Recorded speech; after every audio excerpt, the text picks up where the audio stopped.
Magtitimpla ako kayo ng aking tea. Babaunin ko sa work. Magna 9. Last food intake ko, yung 2 o'clock kahapon.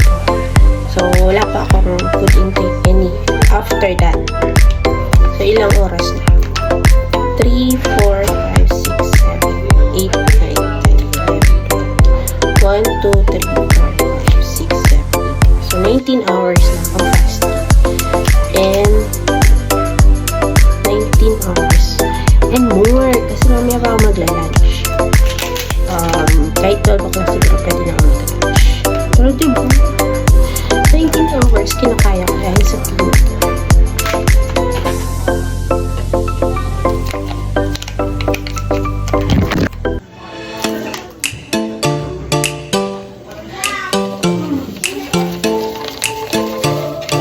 Lagi ko sinasabi na kapag nagtitik ako ng napoprolong yung fasting ko. Diba?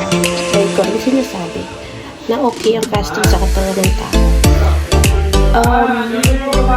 Pag fasting kasi parang sinasabi lang na hindi kailangan ng maraming pagkain ng katawan natin. Kahit once a day lang yung meal mo. Okay lang.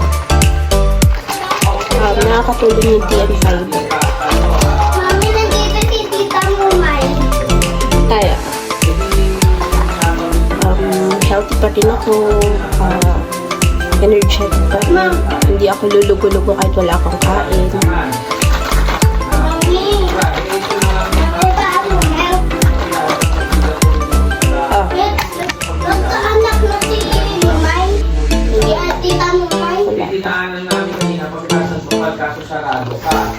Eh, sabi ko nga, para mas tungkol sa kung portion lang pa ang pwede na. So, ito yung magiging breakfast ko hanggang mamaya na mag-lunch ako. Ito lang, sapat na. Hindi ka gutom. Hindi ka nag-crave ng anything. Kasi, so, pakiramdam mo.